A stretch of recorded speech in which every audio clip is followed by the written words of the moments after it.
মানবীয় ভাষায় ভগবৎ প্রেমের বর্ণনা। মানবীয় ভাষায় প্রেমের এই সর্বোচ্চ আদর্শ প্রকাশ করা অসম্ভব। উচ্চতম মানব কল্পনাও উহার অনন্ত পূর্ণতা ও সৌন্দর্য অনুভব করিতে অক্ষম। তথাপি সর্বদেশের নিম্ন ও উচ্চ ভাবের প্রেম ধর্মের সাধকগণকে তাহাদের প্রেমের আদর্শ বুঝিতে ও বুঝাইতে চিরকালই এই অনুপযোগী মানবীয় ভাষা ব্যবহার করিতে হইয়াছে। শুধু তাহাই নয়, বিভিন্ন প্রকারের মানবীয় প্রেমই এই অব্যক্ত ভগবৎ প্রেমের প্রতীক রূপে গৃহীত হইয়াছে। মানব ঐশ্বরিক বিষয়সমূহ নিজের মানবীয় ভাবেই চিন্তা করিতে পারে এবং সেই পূর্ণ কেবল আমাদের আপেক্ষিক ভাষাতেই আমাদের নিকট প্রকাশিত হইতে পারেন। সমুদয় জগৎ আমাদের নিকট যেন সীমার ভাষায় লেখা অসীমের কথা। এই কারণেই ভক্তেরা ভগবান ও তাহার উপাসনা বিষয়ে লৌকিক প্রেমের লৌকিক ভাষা ও শব্দসমূহ ব্যবহার করিয়া থাকেন। পরাভক্তির কয়েকজন শ্রেষ্ঠ ব্যাখ্যাতা এই দিব্য প্রেম বিভিন্ন উপায়ে বুঝিতে ও বুঝাইতে চেষ্টা করিয়াছেন। ইহার মধ্যে সর্বনিম্ন অবস্থাকে শান্ত ভক্তি বলে।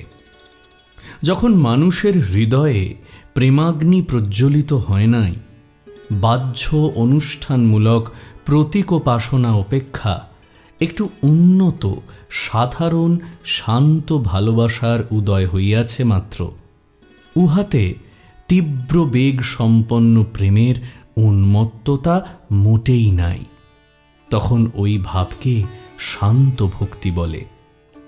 দেখিতে পাই জগতে কতক লোক আছেন তাহারা ধীরে ধীরে সাধন পথে অগ্রসর হইতে ভালোবাসেন, আর কিছু লোক আছেন তাহারা ঝড়ের মতো বেগে চলিয়া যান। শান্ত ভক্ত ধীর, শান্ত, নম্র, তদপেক্ষা একটু উচ্চতর ভাব দাস্য। এই অবস্থায় মানুষ নিজেকে ঈশ্বরের দাস ভাবে। বিশ্বাসী ভৃত্যের প্রভু ভক্তি তাহার আদর্শ। তারপর সখ্য প্রেম। এই সখ্য প্রেমের সাধক ভগবানকে বলিয়া থাকেন, তুমি আমার প্রাণের সখা।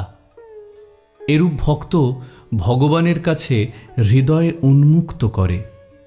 যেমন মানুষ বন্ধুর নিকট নিজের হৃদয় খোলে এবং জানে বন্ধু তাহার দোষের জন্য তাহাকে কখনোই তিরস্কার করিবে না, বরং সর্বদাই সাহায্য করিতে চেষ্টা করিবে। বন্ধুদ্বয়ের মধ্যে যেমন একটা সমান সমান ভাব থাকে, সেইরূপ সখ্য প্রেমের সাধক ও তাহার সখারূপ ভগবানের মধ্যে একটা সমভাবের আদান প্রদান চলিতে থাকে।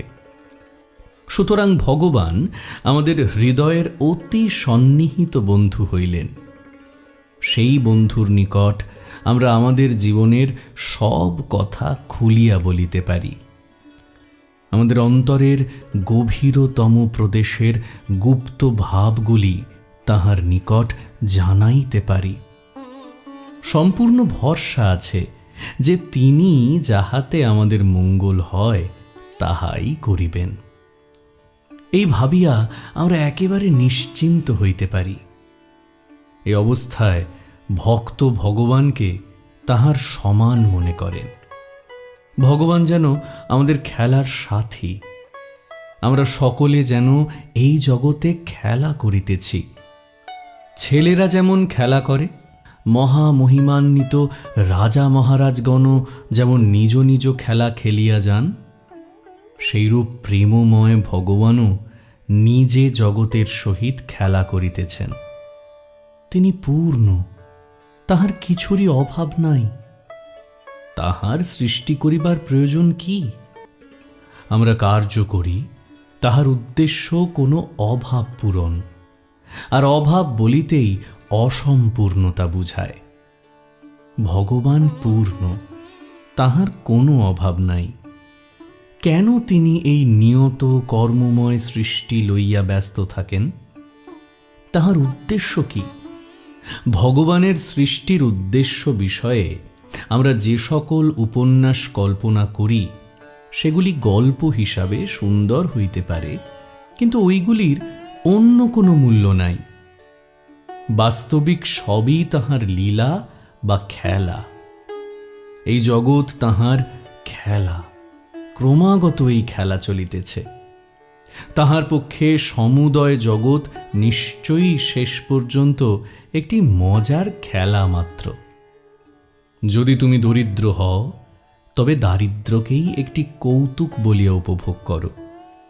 যদি ধনী হও, তবে ওই অবস্থাও আরেকটি তামাশা রূপে সম্ভোগ করো। বিপদ আসে তো বেশ মজা, আবার সুখ আসিলে মনে করিতে হইবে এ আরও ভালো মজা। সংসার একটি ক্রীড়াক্ষেত্র। আমরা এখানে বেশ নানারূপ কৌতুক উপভোগ করিতেছি, যেন খেলা হইতেছে, আর ভগবান আমাদের সহিত সর্বদাই খেলা করিতেছেন, আমরাও তাহার সহিত খেলিতেছি। ভগবান আমাদের অনন্তকালের খেলার সাথী। কেমন সুন্দর খেলা খেলিতেছেন। খেলা সাঙ্গ হইল, এক যুগ শেষ হইল, তারপর অল্পাধিক সময়ের জন্য বিশ্রাম, তারপর আবার খেলা আরম্ভ, আবার জগতের সৃষ্টি। যখন ভুলিয়া যাও সবই খেলা, আর তুমিও এ খেলার সহায়ক, তখনই, কেবল তখনই দুঃখ কষ্ট আসিয়া উপস্থিত হয়। তখনই হৃদয় ভারাক্রান্ত হয়, আর সংসার তোমার উপর প্রচণ্ড শক্তিতে চাপিয়া বসে। কিন্তু যখনই তুমি এই দুদণ্ড জীবনের পরিবর্তনশীল ঘটনাবলিতে সত্যবুদ্ধি ত্যাগ করো, আর যখন সংসারকে লীলাভূমি ও নিজ দিগকে তাহার লীলা সহায়ক বলিয়া মনে করো, তখনই তোমার দুঃখ চলিয়া যাইবে। প্রতি অণুতে তিনি খেলা করিতেছেন। তিনি খেলা করিতে করিতে পৃথিবী, সূর্য, চন্দ্র প্রভৃতি নির্মাণ করিতেছেন। তিনি মনুষ্য হৃদয়, প্রাণী ও উদ্ভিদ সমূহের সহিত খেলা করিতেছেন। আমরা যেন তাহার হাতে দাবা বোড়ের ঘুঁটি। একটি ছকে বসাইয়া তিনি যেন সেগুলি চালিতেছেন। তিনি আমাদিগকে প্রথমে একদিকে, পরে অপর দিকে সাজাইতেছেন। আমরাও জ্ঞাতসারে বা অজ্ঞাতসারে তাহারই খেলার সহায়ক। কি আনন্দ! আমরা তাহার খেলার সহায়ক। পরবর্তী ভাবকে বাৎসল্য বলে। উহাতে ভগবানকে পিতা না ভাবিয়া সন্তান ভাবিতে হয়। এটি কিছু নূতন রকমের বোধ হইতে পারে, কিন্তু উহার উদ্দেশ্য ঈশ্বর সম্বন্ধে আমাদের ধারণা হইতে ঐশ্বর্যের ভাবগুলি দূর করা। ঐশ্বর্য ভাবের সঙ্গে সঙ্গেই ভয় আসে। ভালোবাসায় কিন্তু ভয় থাকা ঠিক নয়। চরিত্র গঠনের জন্য ভক্তি ও আজ্ঞাবহতা অভ্যাস করা আবশ্যক বটে, কিন্তু একবার চরিত্র গঠিত হইয়া গেলে প্রেমিক যখন শান্ত প্রেমের একটু আস্বাদ পান, আবার প্রেমের তীব্র উন্মত্ততাও কিছু আস্বাদ করেন, তখন তাহার আর নীতিশাস্ত্র, বিধি নিয়ম প্রভৃতির কিছুমাত্র প্রয়োজন থাকে না। ভক্ত বলেন, আমি ভগবানকে মহামহিম, ঐশ্বর্যশালী, জগদীশ্বর, দেব দেব রূপে ভাবিতে চাই না। ভগবানের ধারণা হইতে এই ভয়োৎপাদক ঐশ্বর্য ভাব দূর করিবার জন্য তিনি ভগবানকে নিজ শিশু সন্তান রূপে ভালোবাসেন। মাতা পিতা সন্তানকে ভয় করেন না, তাহার প্রতি তাহাদের ভক্তিও হয় না। সন্তানের কাছে তাহাদের প্রার্থনা করিবারও কিছু থাকে না। সন্তান সর্বদাই গ্রহিতা। সন্তানের প্রতি ভালোবাসার জন্য মাতা পিতা শত শতবার শরীর ত্যাগ করিতে প্রস্তুত। তাহাদের একটি সন্তানের জন্য তাহারা সহস্র জীবন উৎসর্গ করিতে প্রস্তুত। এই ভাব হইতে ভগবানকে বাৎসল্যভাবে ভালোবাসা হয়। যে সকল ধর্ম সম্প্রদায় বিশ্বাস করেন ভগবান নরদেহে অবতীর্ণ হন, তাহাদের মধ্যেই এই বাৎসল্যভাবে উপাসনা স্বাভাবিক। মুসলমানদের পক্ষে ভগবানকে বাৎসল্যভাবে উপাসনা করা অসম্ভব। তাহারা ভয়ে এ ভাব হইতে দূরে সরিয়া যাইবেন। কিন্তু খ্রিস্টান ও হিন্দু সহজেই ইহা বুঝিতে পারেন, কারণ তাহাদের মাতৃক্রোড়ে যীশু ও কৃষ্ণের শিশু মূর্তি রহিয়াছে। ভারতীয় নারীগণ অনেক সময় নিজদিগকে শ্রীকৃষ্ণের মাতা বলিয়া চিন্তা করেন। খ্রিস্টান জননীগণও নিজদিগকে খ্রিস্টের মাতা বলিয়া চিন্তা করিতে পারেন। ইহা হইতে পাশ্চাত্যের লোকেরা ঈশ্বরের মাতৃভাব সম্বন্ধেও জানিতে পারিবেন, আর ইহা তাহাদের বিশেষ প্রয়োজন। ভগবানের প্রতি ভয় ভক্তিরূপ কুসংস্কার আমাদের অন্তরের অন্তঃস্থলে দৃঢ় মূল হইয়া আছে। এই ভয় মিশ্রিত ভক্তি, ঐশ্বর্য ও মহিমার ভাব প্রেমে একেবারে নিমজ্জিত করিয়া দিতে অনেক দিন লাগে। মানবীয় ভাবের আরেকটি রূপে ভগবৎ প্রেমের আদর্শ প্রকাশিত হইয়াছে। উহার নাম মধুর ভাব। সর্বপ্রকার ভাবের মধ্যে উহাই শ্রেষ্ঠ। এ সংসারে প্রকাশিত সর্বোচ্চ প্রেমের উপর উহার ভিত্তি। আর মানবীয় অভিজ্ঞতায় যত প্রকার প্রেম আছে, তাহার মধ্যে উহাই উচ্চতম ও প্রবলতম। স্ত্রী পুরুষের প্রেম যেরূপ মানুষের সমুদয় প্রকৃতিকে উলট পালট করিয়া দেয়, আর কোন প্রেম সেরূপ করিতে পারে? কোন প্রেম মানুষের প্রতিটি পরমাণুর মধ্য দিয়া সঞ্চারিত হইয়া তাহাকে পাগল করিয়া তোলে, তাহার নিজের প্রকৃতি ভুলাইয়া দেয়, মানুষকে হয় দেবতা নয় পশু করিয়া ফেলে? দিব্য প্রেমের এই মধুর ভাব ভগবান আমাদের পতি। আমরা সকলে স্ত্রী বা প্রকৃতি। জগতে পুরুষ আর কেহ নাই, একমাত্র পুরুষ আছেন তিনি। আমাদের সেই প্রেমাস্পদই একমাত্র পুরুষ। পুরুষ নারীকে এবং নারী পুরুষকে যে ভালোবাসা দিয়া থাকে, সেই ভালোবাসা ভগবানকে অর্পণ করিতে হইবে। আমরা জগতে যত প্রকার প্রেম দেখিতে পাই, যাহা লইয়া আমরা অল্পাধিক পরিমাণে খেলাই করিতেছি, ভগবানই সেগুলির একমাত্র লক্ষ্য। তবে দুঃখের বিষয়, যে অনন্ত সমুদ্রে এই প্রেমের প্রবল স্রোতস্বতী অবিরতভাবে প্রবাহিত হইতেছে, মানব তাহা জানে না। সুতরাং নির্বোধের ন্যায় সে মানুষ রূপ ক্ষুদ্র ক্ষুদ্র পুতুলের প্রতি উহা প্রয়োগ করিতে চেষ্টা করে। মানব প্রকৃতিতে সন্তানের প্রতি যে প্রবল স্নেহ দেখা যায়, তা কেবল একটি সন্তান রূপ ক্ষুদ্র পুতুলের জন্য নয়। যদি তুমি অন্ধভাবে ওই একটিমাত্র সন্তানের উপরই উহা প্রয়োগ করো, তবে সেজন্য তোমাকে বিশেষ কষ্ট পাইতে হইবে। কিন্তু ওই কষ্ট ভোগ হইতেই তোমার এই বোধ আসিবে, তোমার ভিতরে যে প্রেম আছে, তাহা যদি কোনো মনুষ্যে প্রয়োগ করো, তবে শীঘ্র হোক বা বিলম্বেই হোক মনে দুঃখ ও বেদনা পাইবে।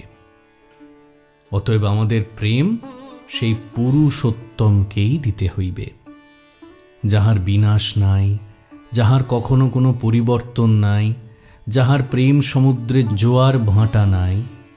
প্রেম যেন তাহার প্রকৃত লক্ষ্যে উপনীত হয়, যেন উহা ভগবানের নিকট পৌঁছায়, যিনি প্রকৃতপক্ষে প্রেমের অনন্ত সমুদ্র স্বরূপ। প্রেম যেন তাহারই নিকট পৌঁছায়। সকল নদী সমুদ্রে গিয়া পড়ে, একটি জলবিন্দুও পর্বত গাত্র হইতে পতিত হইয়া নদীতে থামিতে পারে না। ওই নদী যত বড়ই হোক না কেন, অবশেষে সেই জলবিন্দু কোনো না কোনো রূপে সমুদ্রে যাইবার পথ করিয়া লয়।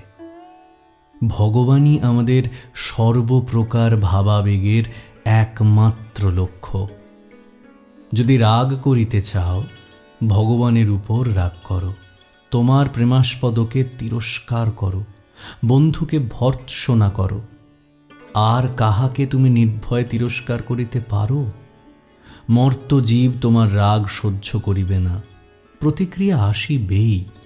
যদি তুমি আমার উপর ক্রুদ্ধ হও, আমিও অবশ্যই সঙ্গে সঙ্গে তোমার উপর ক্রুদ্ধ হইয়া উঠিব, কারণ আমি তোমার ক্রোধ সহ্য করিতে পারিব না।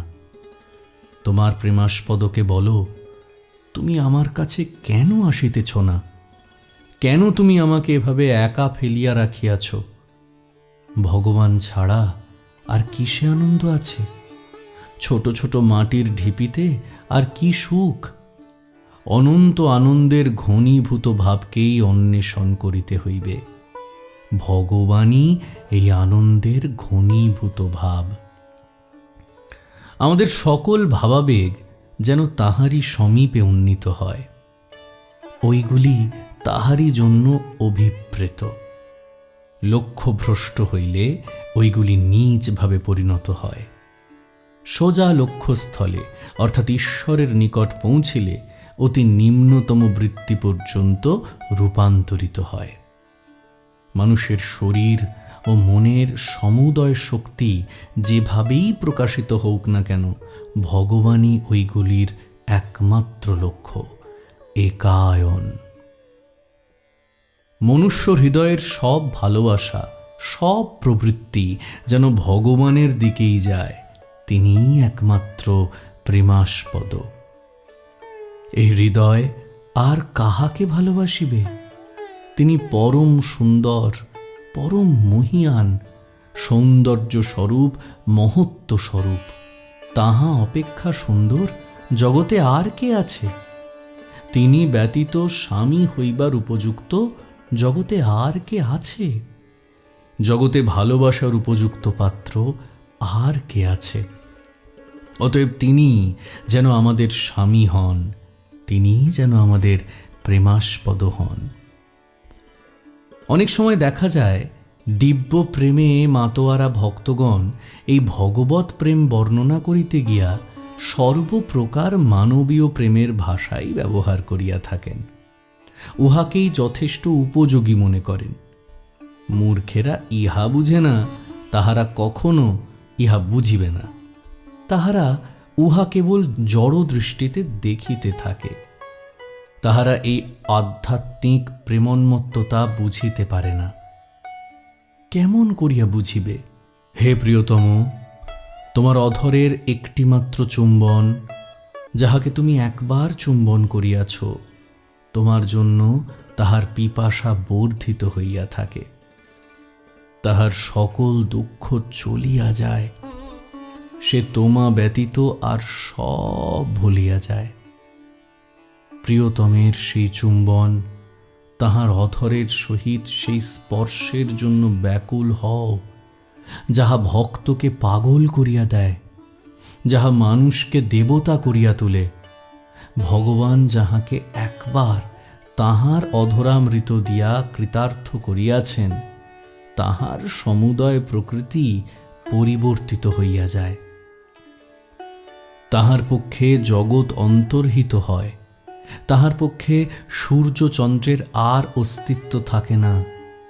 সমগ্র জগৎ প্রপঞ্চই সেই এক অনন্ত প্রেমের সমুদ্রে বিগলিত হইয়া যায়।